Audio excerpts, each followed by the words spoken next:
Hi, this is the Blackbear Prepper, and this is part of our series of scouting of our roundtables. This last roundtable we did was on fire building, part of the rules of 3. You have 3 minutes without air, 3 hours without shelter, 3 days without water, and 3 weeks without food. This is falling underneath the shelter part. We've done first aid, we've done water. Now we're working on our shelter. And this will be a 2-part series because we're going to be talking about next month here, we're going to be talking about tents and sleeping bags. So today we're going to be talking about the same fire building class we taught at this last roundtable. Now we consider this a military style fire building. We call it liftable fire, and it's the fire I teach everybody in scouting, and I think it works for all situations. I've done it in the snow, I've done it in the desert, I've done it in every situation out there. As long as you use what I call the 333 fire system or liftable fire, it makes it easy for the scouts to understand and simple for them to be able to do. Okay, so what we're going to do is I'm going to have our photographer here kind of scroll down here onto the ground, and I want them to start, before they do anything else, getting their fire area ready. We want 2 long sticks about 2 feet long. Okay, these are going to be our lifters. This is going to be able to lift the fire up. Okay, I usually try to pick a piece of wood that is fairly green, and I want them about 6 inches apart. I'm going to start with my first pile, which is going to be tiny twigs like this that we want to see snap instantly when I break them. Instantly snap. Okay, anything that bends before it snaps is too wet to burn. Where do we find these guys? We find these on the bottom of trees. I've gone around all my trees on my property, and I was able to find these tiny little sticks. Now this size to probably about max of this size. And hear that snap? I want it just to snap just like that. Not even phasing it. I'm just popping them off. Okay? So we want to have sticks about that size, up to about a pencil, but we really want to start out with stuff like this. Now what I've done today is we've taken our knife and we made a bunch of scraps off of some pine and some redwood here that we had laying around. The first, now from that pile, we go into something about the size of your pinky to about your thumb, and then we have a third pile. Remember, rules of 3, 1, 2, 3.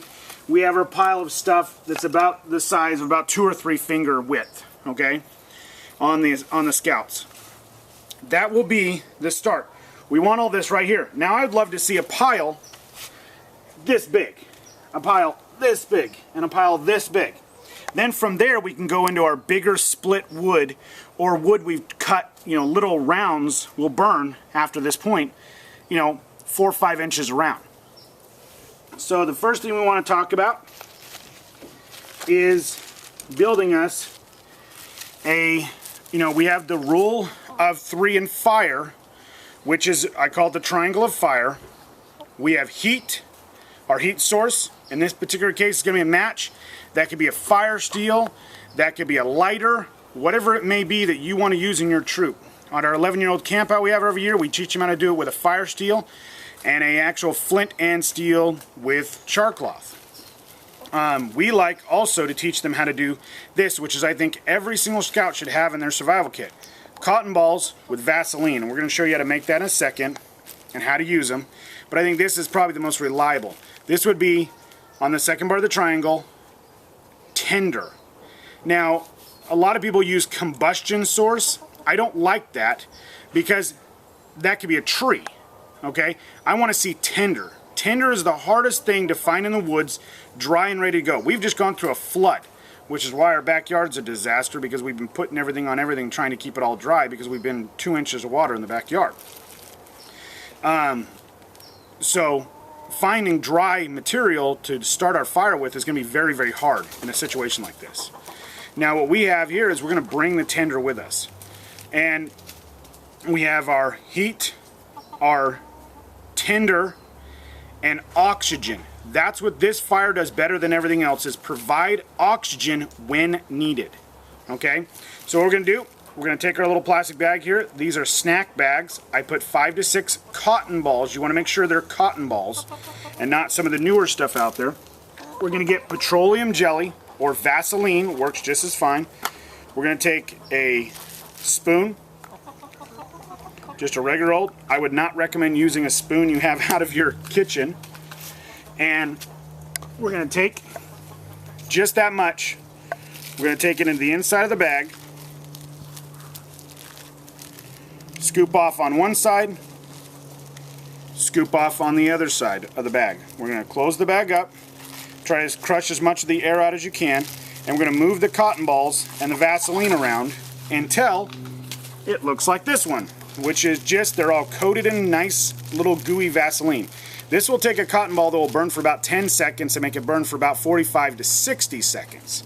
So we'll show you that here in a minute.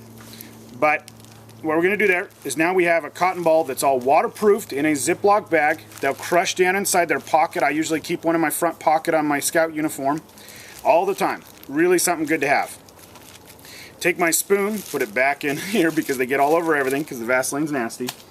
Remember, I buy these cotton balls 100% cotton, pure cotton. I buy these at the dollar store for $1. I buy the bags, 50 of them for $1. This is not something that should cost you a fortune. Run down to the dollar store, big fan of the dollar store, of course, really easy. And as long as you're buying the ones that say 100% cotton on them, you're good to go. The other thing we want to show you guys is getting away from hatchets. I'm really not a big fan of hatchets. I recommend having fixed blade knives. Now, is this possible in all scouting situations? Because some scouts are not allowed to have them? No. But this may be something you could have with you and show them how to do it to get their fingers away from having a hatchet accident.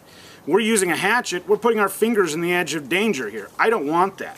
What I'm going to do is I'm going to take our piece of wood here, I'm going to put it on. I'm going to take our second, what we call our batoning stick, and this is just a piece I had laying around, and we're going to split it. Notice how my fingers were never in the way. We'll do it one more time for you. Now, you may be saying, hey, I don't have a $200 knife to be able to do this job with. Good, because you don't need one. Go on eBay. These are made by Old Hickory. They're old butcher knives with a decent sharpening on there. Lord, if you don't know how to sharpen, watch it on there. They're also great because they're true carbon steel knives. They throw an awesome spark if you've sharpened up the top edge here.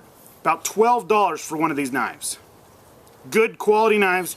They work great for all kinds of situations. This is the 7-inch, which is really good if you're just going to do splitting all day long. But I really recommend the 6-inch. The 6-inch, really a good style. And then sometimes you can always profile, and there's 100 videos on how to reprofile the edges to make them more useful. But I wanted to show you guys, this is kind of how they come. Just like this with a nice wooden handle on them. If you can find the antique ones, the handles stay together a little longer. It has a full tang all the way down the knife. And they're awesome splitting knives. So you don't have to spend a ton of money to be a scout leader. 12 bucks. I've seen them as cheap as $6 on there. I try to stay away from the 4-inch. I really like the 7 and the 6, preferably the 6. And you can do it as simple as, you know, this particular one. I've got a bunch of these, but I just put it in a paper sheath. Simple, easy, no big deal. Okay? Now what we're going to do is we're going to go ahead and take these. What size are these? I would say kind of in the middle. So we're going to kind of put them over on that pile, maybe start with those. Okay? What we're going to do now, we're going to take, you can take 1 or 2 cotton balls. One works just fine, but I'm going to take a couple here. I want to crack the cotton ball open, especially if I'm going to use a flint and steel with it, or a flint striker. That allows it to get inside. Put that right down the center. Gonna crack that guy open, put him in here. I may put a little bit of my shavings out of the way, Tank. Out of the way. You know, in place of maybe leaves or something like that. And put that down below. If I wanted to use a piece of jute, this would be a great time to use a piece of jute. And what I'm allowing it to do is breathe. Now I'm going to go ahead and get my first start on the 3-3-3 fire. I'm going to take 1, 2, 3 pieces across, and then I'm going to do 1, 2, 3 pieces across. Now this could be this stuff right here. You know, it could be just, you know, like I said, listen for that snap. 1, 2, 3 pieces across. Now, I'm going to have our photographer stay right here. I'm going to have Little Bear Prepper. He's going to come around and he's going to light this. He's going to take the place of our scout. This may be something you want to practice. Practice this at home. So he's going to use a match today, but we're going to go ahead and have him start it. So come on over here.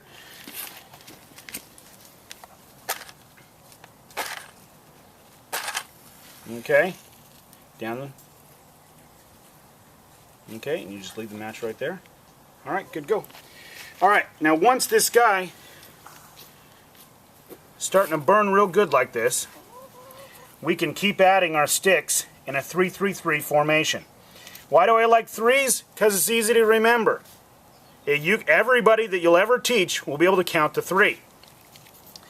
So, just adding 3, 3, 3, and as that sucker starts to get burning really good, we can start adding some of our bigger sticks. Same idea here. I want to go 1, 2, 3. And I'm going to go ahead and I'm going to try to bury this thing a little bit, and we're starting to see a little smoke here. We're like, oh my gosh, we're putting out the fire. The kids are going too quick. What I can do is lift up the whole fire and see how the smoke just goes away? Kicks up twice as hard. That's because I've added oxygen to my fire. Now I've let it back down again. I'm like, oh my gosh, I'm putting out the fire again. Maybe the kids are putting sticks on too fast. What do? I lift up the fire. And see, as soon as I do that, and if you've picked nice green sticks, you can do this for quite a little while. And it just takes the fire and lets it really get going. And after a while, I set it back down. Now, if you've done it slowly enough, and we've kind of gone a little a little faster than we needed to, and we added a little bit more to get a little bit of smoke in here to actually get that fire going. But I like to always start with a basic, either a pine or a redwood tree or fir tree, anything that's going to be a soft wood that's nice and dry to get the fire started. And then from there, I can move up to my pieces of oak and some of my other chunks of wood. Okay? So as always, this is the Blackbear Prepper. Please check us out. Like it if you like the video. Tell us if this is what you'd like to see more often. And come to our roundtables. You know, if you're in the Rockland area, come to our roundtables. Hear about what we want to do. And we want to know more about what you guys want to do. But like I said, this next month, which will be in a few weeks from now, is going to be tents and sleeping bags. Again, that shelter idea. 3 hours without shelter. Try to always remember, we're trying to make it simple to remember. I don't want them having to flip open a book to learn how to light a fire. Real quick, easy, get it done, simple. You know, and you'll notice here, we're starting to, you know, we use the wind to our advantage in this fire. We're not blocking the wind, we're using the wind. We're getting the oxygen into the fire. We're using that, and again, it is the triangle of fire, the 3 parts of fire. Heat, match, flint and steel, lighter, whatever you'd like to use. Tinder, whatever that is, whether that's jute rope, that's cotton balls, whether that's a piece of, you know, whatever, bark or whatever you're going to use to break down and use that paper, whatever you guys want to use. Then you're going to have your oxygen, probably the most important thing you do, which is why we go with the 3-3-3 fire system. So 1, 2, 3. Now you're starting to see it right here, guys. We panned it one more time. We've got a good little fire going. And we're not trying to make a fire today, of course, because we're just out here for a few minutes. But I can sit here and add on stuff if I need to. And as it starts to smoke, I can just pick it up, and the smoke just goes right away. It's amazing. And the farther I pick it up, the more oxygen I get underneath that. It will draw the oxygen in and even help it burning faster. Alright, this is the Blackbear Prepper with the Little Bear Prepper. Have a great day as always.